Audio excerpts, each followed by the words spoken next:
Hello guys, welcome back. In today's video we're taking a look at this update. We have some more new features to talk about and everything else that you need to know regarding the new iOS 26.1.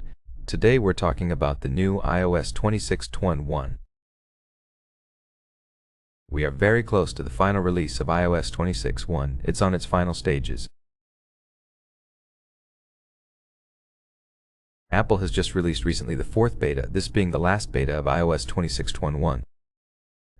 This upcoming Monday we're expecting the RC version, and then the next Monday, which I believe will be November the 3rd, most likely will be the day that Apple releases iOS 21 to the public.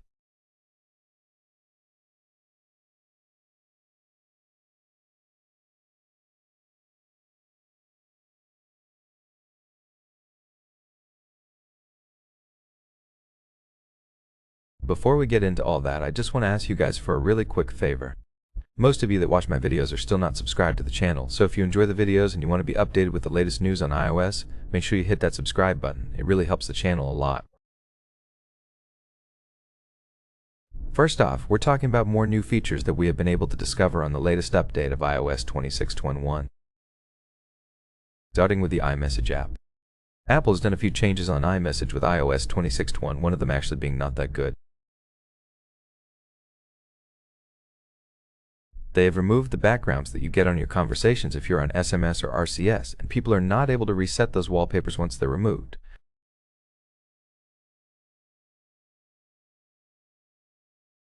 I don't know if that's a bug or Apple intentionally did do that, but you can no longer set backgrounds for your conversations for SMS and RCS.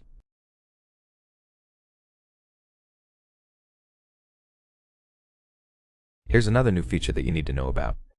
Finally, they have updated the new icon for the camera. When you go to your iMessage and you try to send a picture, you will have the camera here. It finally has an icon that does match the icon that you get for the camera on your home screen.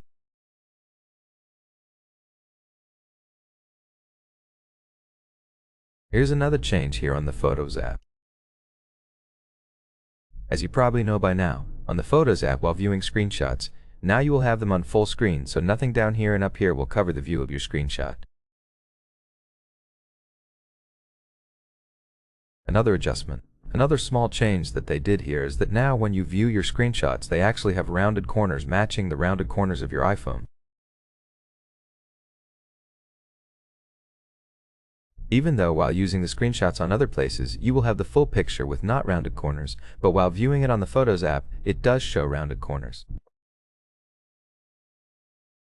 Another change for the notifications, if you use summarized notifications on your iOS 26.1 device, now the summarized notifications are on liquid glass. These are like normal notifications, but when you get the summarized notifications, you will have a bigger pop-up, not like these ones that are small. That one is now on liquid glass, matching the liquid glass design of the new iOS 26. There's also a splash screen for AirPods. It is appearing for a lot of users.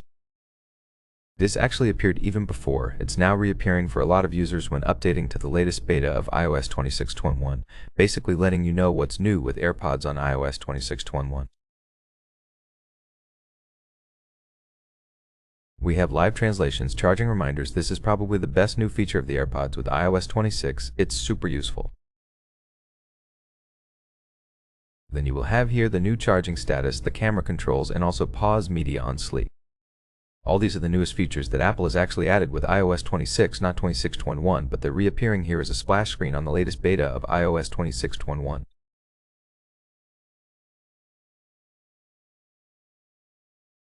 When updating to a new software, most users want to know the most important thing, which is the battery life. How does an iOS update perform when it comes to battery? With iOS 26.1, we have a decent battery life. We have here a battery, which is currently at 88% battery health.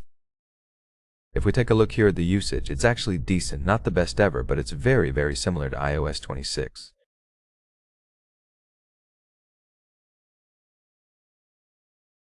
If you already have a device running iOS 26, you can expect to get basically the same battery life with 26.1 as well. maybe 1 to 2% better performance on battery with iOS 26.1, but overall it's something that you will probably not even notice on daily usage.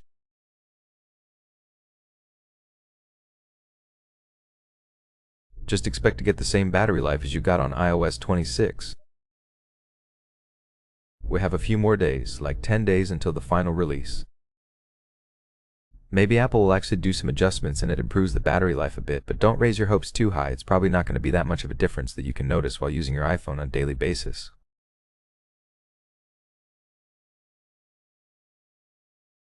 Something that is really great with iOS 26.1, and it has been also with iOS 26, and it has been with iOS 26 since Beta 3 back in summer, is the performance.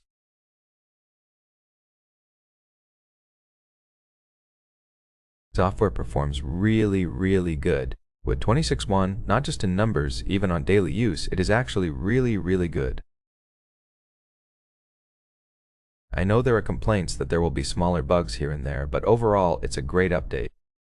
I've been using iOS 26.1 since its first beta, and it's something that you can actually install on your device even though it's on its first beta and not even notice that you have a beta while using your iPhone on a daily basis.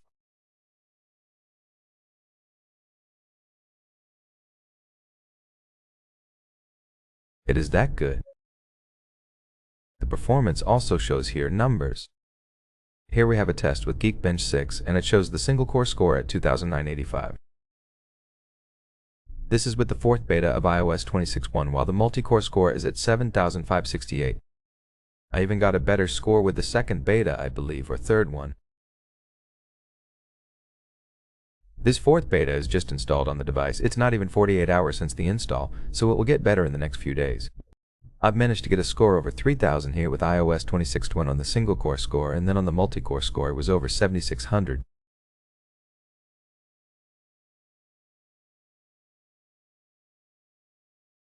Again, a great performance from iOS 21. What's next?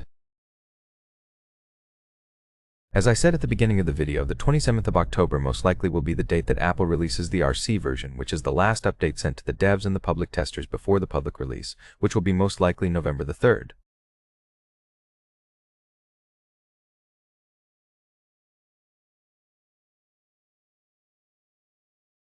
In the meantime, it is a very good chance that we will also get iOS 26.2 too.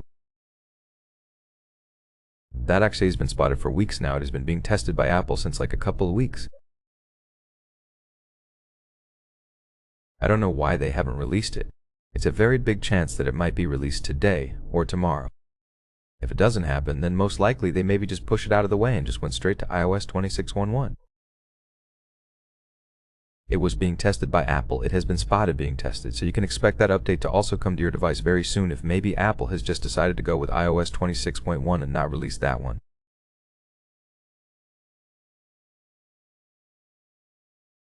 But it's a good chance again that it might be released today or tomorrow. iOS 26.1, should you update or not? If you're on any of the betas of iOS 21, make sure you always have the latest update.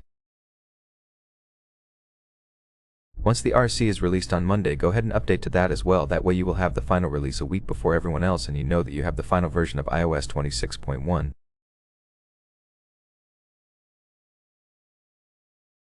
If you're on iOS 26 right now and you don't want to wait a few more days for the public release, then I would suggest that you can go ahead and update. Updating to a beta is very easy nowadays. Again, it's not like it's buggy or you cannot use your iPhone on a daily basis. It is actually pretty good. If you just want to do it and enjoy all the new features, you can go ahead and do it right now.